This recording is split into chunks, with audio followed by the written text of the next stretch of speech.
1 मिनिटासाठी फक्त नितीन रसाळ सरांनी आपल्या बद्दल काय डिरेक्शन मध्ये आले आणि काय डिरेक्शन प्रोडक्ट यूज केलं 1 मिनिट फक्त सांगायचं आहे. 1च मिनिट.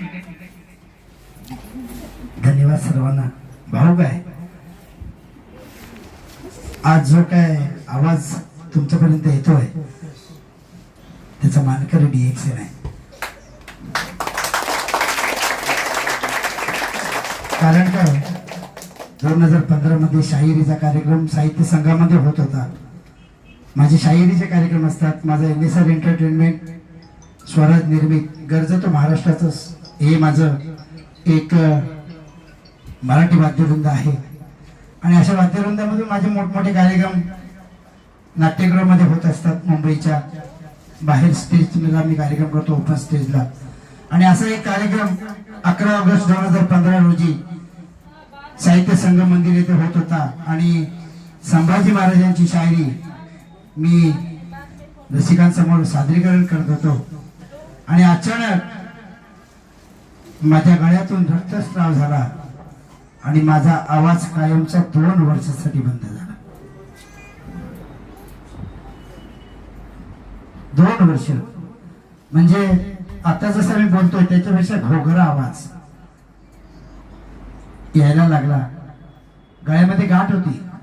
मला त्याची थोडीशी कल्पना नव्हती.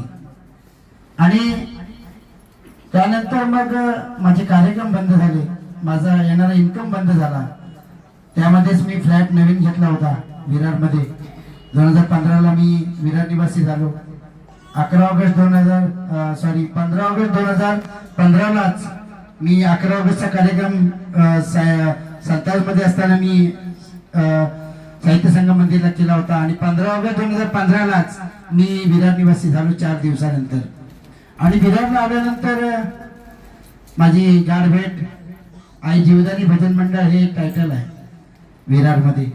आणि त्या भजनी मंडळात मी समाविष्ट झालो. आणि असे माझे साथीदार लाभले ते माझे मित्र सन्माननीय आदरणीय मी ज्याला देव म्हणतो. जसं आता सावंत सरांनी सांगितलं त्याला देव म्हटलं पाहिजे. या देवाने माझा परत आवाज पुनरुत्तीने आणलेला आहे. त्याचं एकमेव कारण 2017 पर्यंत आवाज नव्हता. आणि 2017 पर्यंत मी असाच प्रवास गाडीतून म्हणा करत होतो याच्यासोबत. पण एक दिवसही मला म्हणाले नाही की काय खा किंवा काय कर काय नाही. पण माझा क्लायंट माझ्याकडे आला. मी शेअर मार्केटमध्ये स्वतः मी काम करतोय. माझ्या ऑफिसला माझा एक क्लायंट आला होता. तो मग मला विचारले की नितिन सर आप क्लाइंट से कैसा बात करते हो. आपका आवाज मेरे को समझ में नहीं आ रहा है. पण आता माझा आवाज तुम्हाला ऐकायला येतोय का. जरा आवाज येत नाही. माझा आवाज तुमच्यापर्यंत पोहोचतोय का. याची ताकद DXN आहे. काय सांगेल तर 2017 मध्ये लोकल ट्रेन आम्ही सकाळी 7:30च्या गाड्याने निघालो. आणि अंधेरीला ऍक्सिडेंट झाला होता मोठा. अंधेरी पार्ल्याच्या मध्ये मोठा ब्रिज पडला ट्रेनवरती. आणि तो हादसा होता. आणि त्या हादस्यामध्ये मी मोठ्याने ओरडलो पुन्हा एकदा. तो हादसा एवढा मोठा होता की त्या ट्रेनवरती वरचा ब्रिज पडला होता. आणि एक डबा पुढचा अडकलेला होता. त्या हादस्यामध्ये आपण घाबरतो आणि मग ओरडतो. ट्रेन अचानक थांबली होती आणि ओरडलो. पुन्हा एकदा तीच पुनरावृत्ती झाली. आणि ती गाळ्यातली गाठ तुटल्या गेली. पुन्हा रक्तस्राव झाला. मग बोलतीच बंद. काही करू शकत नाही. मी मिसेसला फक्त फोन केला. मिसेस सुद्धा कामाला गेलेली होती. पण मला एका माझ्या मित्राने अजित कांबळे नावाच्या मित्राने कृष्णा सुर्वे नावाच्या मित्राने तसंच त्याच गाडीतून मी कांदिवलीला गाडी थांबली होती. आणि तसंच मी रिटर्न विरारला आलो. विरारला आल्यानंतर माझी धावपळ चालू झाली ती हॉस्पिटलला. 7 वेळा मी नायर हॉस्पिटलला माझे कृष्णा सुर्वे मित्र आहेत. त्यांचे मित्र नायर हॉस्पिटलला आहेत. आणि मी हॉस्पिटलला ऍडमिट व्हायला जायचो. पण ऍडमिट काय करून घ्यायचे नाहीत कारण माझा बीपी हाय असायचा. आणि 7 वेळा गेलो. 7 वेळा काय मला ऍडमिट करून घेतलं नाही. पण पुन्हा एकदा जुलैचा महिना आणि त्यामध्ये माझे कार्यक्रम चालू. तर एक दिवशी समीर सर माझ्या घरी आले. समीर सरांनी मला एवढं सांगितलं की नितीन बघ माझा खास मित्र आहेत म्हणून सांगावंसं वाटतंय की मी आज ही वस्तू जी आणली ती वस्तू तू फक्त खाऊन घे. पण मला याच्यावरती विश्वास नव्हता. खरं तर मला यावरती विश्वासच नव्हता. माझं टेस्टमेंट घेण्यासाठी अवंती मॅडमनी खूप वेळा प्रयत्न केले पण ते काय साध्य झाले नाहीत. पण आज या डिएक्शनच्या माध्यमातून या ठिकाणी मला अँकरिंग साठी म्हणून इथे आणलं गेलं आणि मी आलो खास. कारण का अनुभव आपल्या लोकांना जर दिला तर लोकांना अनुभव येईल आणि त्यातून काही जण आपलं आरोग्य सुदृढ करतील. तर त्या दिवशी माझ्याकडे पैसे नसताना सुद्धा समीर सरांनी जवळजवळ 15,000चं मला वाटतं ते पॅकेज असेल नाही का. 1 रुपया मी दिलेलो नाही ना. आणि अशा माणसाने माझ्यासाठी देवासारखा पाठीशी उभा राहा. ते स्पिरुलिना, आजीजीएल, मोरंजी ज्यूस आणि 3-in-1 कॉफी असं प्रोडक्ट होतं. मला वाटतं जवळजवळ 3 ते 4 महिन्याचं प्रोडक्ट होतं. मी खाल्लेलं आहे नाही का. म्हणजे 10-15,000 नक्कीच. MRP नव्हे पण DP प्राइस. MRP नाही. आता राजेंद्र गवळी सर सांगितलं ना MRP मध्ये आपण घेतलेलं नाही ते DP प्राइस मध्ये मला आणून दिलं. जे त्यांनी घेतलं तेच मला आणून दिलं. तुम्ही पैसे दिले नव्हते.